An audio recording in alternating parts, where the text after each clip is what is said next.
نبی کا غم کیا ہے، نبی کی سوچ کیا ہے. حضرت عائشہ رضی اللہ عنہا نے دیکھا حضور صلی اللہ علیہ وسلم بہت خوش ہیں، بہت خوش ہیں.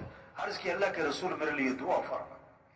آپ نے کیا دعا کی؟ اللہ عائشہ کے گناہوں کو معاف فرما، اگلے پچھلے ظاہری پوشیدہ، اللہ عائشہ کی مغفرت فرما. حضرت عائشہ بہت خوش ہوئی. آپ نے فرمایا یسرو کی دعائی، عائشہ میری دعا بڑی پسند آئی، بہت خوش ہو رہی کہ جی ہاں آپ نے میرے لیے مغفرت کی دعا مانگی، میں اس لیے خوش ہو رہی ہوں. آپ نے کہا عائشہ اللہ کی قسم میں یہ دعا اپنی امت کے لیے ہر نماز میں مانگتا ہوں. یہ نبی کا غم، یہ نبی کی سوچ، یہ نبی کی فکر. سارے انسان جہنم سے بچ کہ ہم اپنی حیثیت کو پہچانیں، ہم اپنی ذمہ داری کو پہچانیں، ہم اپنی زندگی کے مقصد کو پہچانیں. ہم دنیا میں کس لیے آئے؟ ظلم کسے کہتے ہیں؟ ظلم کہتے ہیں وضع الشیء فی غیر محلی، جو چیز جہاں کے لیے بنائی گئی وہاں نہ لگانا، یہ ہے ظلم. یہ جان، یہ مال، یہ وقت، یہ زندگی، یہ صحت، یہ طاقت، یہ استعداد، یہ قوت جو بھی ہے اللہ نے دی، کس لیے؟ اللہ کے دین کے پھیلانے پر لگاتے، اللہ کے کلمے کو دنیا میں بلند کرنے پر لگاتے، انسانیت کی ہدایت کی فکر کر. وہ صلاحیت کہاں لگ گئی؟ وہ مال کمانے پر. مال کا عجیب بات، بہت عجیب بات. کیا جس کے پاس پیسے نہیں ہیں نا وہ پیسہ کمانے میں لگا ہوا ہے، اور جس کے پاس پیسے ہیں وہ بھی پیسہ کمانے میں لگا ہوا ہے. کیسی عجیب بات ہے. اور اس کے پاس بہت زیادہ پیسے ہیں نا وہ بھی پیسہ کمانے میں لگا ہوا ہے. کھا رہے ہیں کس لیے؟ کمانے کے لیے. کما رہے ہیں کس لیے؟ کھانے کے لیے. آدمی 30-40 سال جو ہے نا جان لگا دیتا ہے، جان لگا دیتا ہے مال کمانے پر، پھر اگلے 20-25 سال مال لگا دیتا ہے جان بچانے پر. پہلے 30-40 سال وہ اپنی صحت خراب کرتا ہے مال کے لیے، پھر مال لگاتا ہے صحت بنانے کے لیے. 5 چیزوں پر صلاحیت لگ رہی ہے اس وقت، قوت لگ رہی ہے، جان لگ رہی ہے 5 چیزوں پر. کیا؟ سب سے پہلے کھانے پر. کھاؤ کھاؤ کھاؤ کھاؤ کھاؤ. تو دکان بازاروں میں جاؤ، کھانا پینا کھانا پینا کھاؤ. یعنی اتنا کا کھا جاتے ہیں اور اتنا کا کھا رہے لوگ کہ اس کھانے کو ہضم کرنے کے لیے بھی کچھ کھانا ہی پڑ رہا ہے انہیں.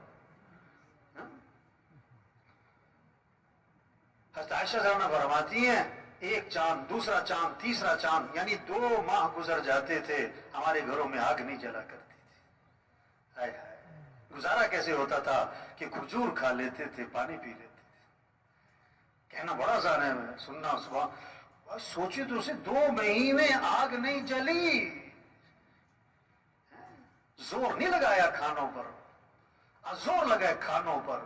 حضور صلی اللہ علیہ وسلم نے فرمایا بدترین برتن جس کو بھرا جائے وہ کیا ہے؟ پیٹ. پیٹ. دوسرا زور لگ گیا کس پر؟ کپڑوں پر. دے سوٹ پہ سوٹ، دے جوڑے پہ جوڑے. یہ مستورات کو ایک پریشانی پتہ کیا ہوتی ہے؟ کہ الماری میں جگہ نہیں ہے، اور اگلی پریشانی ہوتی ہے کہ سوٹ لینے جانا ہے، جگہ پہلے ہی نہیں ہے. اور تیسری پریشانی یہ ہوتی ہے کہ اتنے سارے سوٹ ہیں، پہننا کون سا ہے. اور جب کہیں سے واپس آتی ہے تو زیادہ پریشانی ہوتی ہے. کیوں؟ کہ ایسا تو فلانی نے بھی پہنا ہوا تھا. کہاں زور لگ گیا، کہاں زور لگ گیا. حضرت عروہ رضی اللہ عنہ، حضرت عائشہ رضی اللہ عنہ کے بھانجے فرماتے ہیں کہ خالہ نے 70,000 درہم لوگوں میں تقسیم کر دیے، اور خالہ کے کپڑوں پر پیبند لگے ہوئے تھے. خالہ کے کپڑوں پر زور نہیں لگایا، کپڑوں زور نہیں لگایا.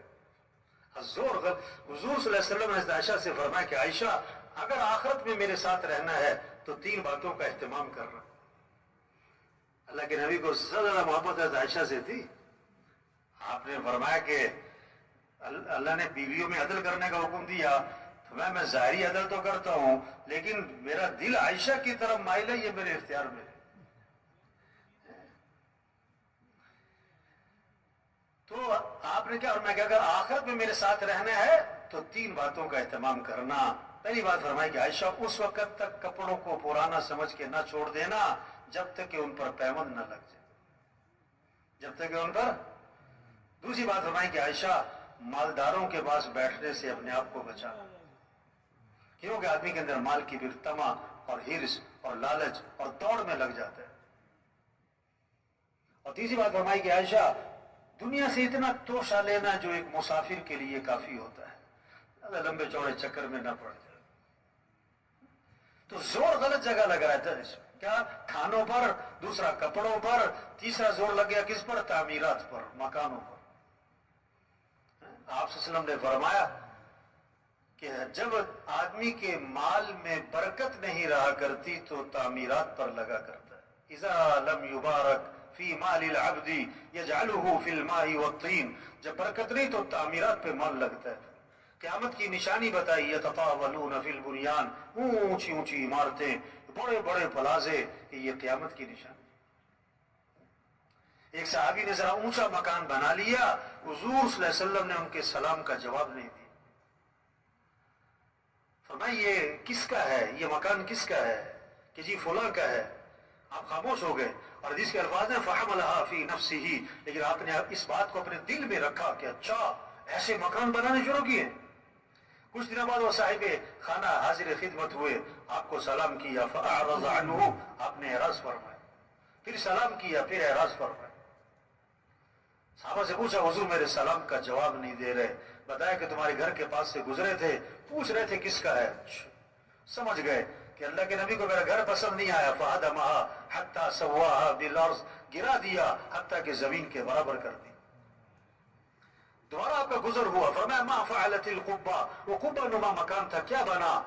تو صحابہ نے آپ کو ساری بات سنائی. اس پر آپ نے فرمایا کل بناء وبال على صاحبه الا مالا، ہر تعمیر کرنے والے پر وبال کا باعث بنے گی سوائے اس تعمیر کے جو ضرورت کی ہو، سوائے اس تعمیر کے جو ضرورت کی ہو. تو زور غلط جگہ لگ گیا نا، کھانوں پر، کپڑوں پر، مکان پر. اور چوتھا زور لگ گیا شادیوں پر. کس پر زور لگ رہا ہے؟ 2 سال تیاری، 3 سال تیاری. یہ بھی ہونا چاہیے. شادی کے موقع پہ ایک فہرست بناتے ہیں لوگ، یہ بھی کرنا ہے، یہ بھی کرنا ہے، یہ بھی ہونا ہے، یوں بھی کرنا ہے، وہ بھی کرنا ہے. ان سے پوچھو بھئی یہ سب کچھ کیوں کرنا ہے؟ ان کا جواب پتہ کیا ہوتا ہے؟ کہ یہ سب کچھ کرنا پڑتا ہے. یہ جواب ہے، نہ گزر نہ پاؤں. ان سے پوچھو یہ سب کچھ کیوں کرنا پڑتا ہے تو اس کا بہت خوبصورت جواب دیتے ہیں، آپ کو پتہ نہیں ہے کرنا پڑتا ہے. آپ کو پتہ نہیں ہے کرنا پڑتا ہے. شریعت کا مزاج شادی سادی، سستی، آسان، جلدی. اللہ کے نبی نے فرمایا برکت والا نکاح وہ ہے جس میں کم سے کم مشقت ہو، کم سے کم خرچ. شادی میں 2 چیزیں، نکاح اور ولیمہ. نکاح کے لیے بہتر ہے مسجد میں ہو، اور ولیمہ حضور صلی اللہ علیہ وسلم کا ہوا، آپ نے صحابہ کو کھجوریں کھلائیں اور ولیمہ ہو گیا. اور ایک ولیمہ اللہ کے نبی کا تھا، آپ نے سارے مدینہ منورہ کو کھانا کھلایا. اگر کسی نے زور دکھانا ہے تو ولیمے میں بلاؤ سب کو، سارے خاندان کو، سارے علاقے والوں کو کھانا کھلاؤ. لیکن ایک بات آپ نے فرمائی، بدترین ولیمہ ہے جس میں مالداروں کو بلایا جائے اور غریبوں کو نہ بلایا جائے. زور غلط جگہ لگ گیا شادیوں پر. 5واں زور لگ گیا کس پر؟ سواریوں پر. 5واں زور سواری پر لگ گیا. صحابہ کا ایک سفر ایسا تھا پاؤں میں جوتا بھی نہ تھا، ننگے پاؤں. یعنی پورا لشکر کے اکثر لوگ ننگے پاؤں. اور وہاں کون سا کوئی سڑکیں بنی ہوئی تھی، ایسا پتھریلی زمین، پاؤں زخمی ہو رہے تھے تو کپڑے پھاڑ پاؤں پہ لپیٹے. اس کا نام بنا غزوہ ذات الرقاع. ہم اپنی حیثیت کو پہچانیں، اپنے کام کو، ذمہ داری کو، زندگی کے مقصد کو، صلاحیت کہاں لگانی ہے. یہ 5 ضرورتیں ہیں، اس کو سادگی پر لائیں. کھانا، لباس، مکان، شادی، سواری، بقدر ضرورت. اصل جو زور لگے ہمارا، صلاحیت لگے وہ کس پر؟ اللہ کا دین دنیا میں چمک جائے، اللہ کا کلمہ بلند ہو جائے، سارے انسانوں کو ہدایت مل جائے. ہم مسلمان ہیں، مسلمان. اور اسلام چمکے گا تو مسلمان چمکے گا. اسلام کو عزت ملے گی تو مسلمان کو عزت ملے گی. ہم دکاندار بعد میں، زمیندار بعد میں، افسر بعد میں، وکیل جج بعد میں، ایس پی صاحب ایم پی اے صاحب بعد میں. پہلے ہم مسلمان ہیں. اور وزیر اعظم ہونا بڑی بات نہیں ہے، مسلمان ہونا یہ بڑی بات ہے.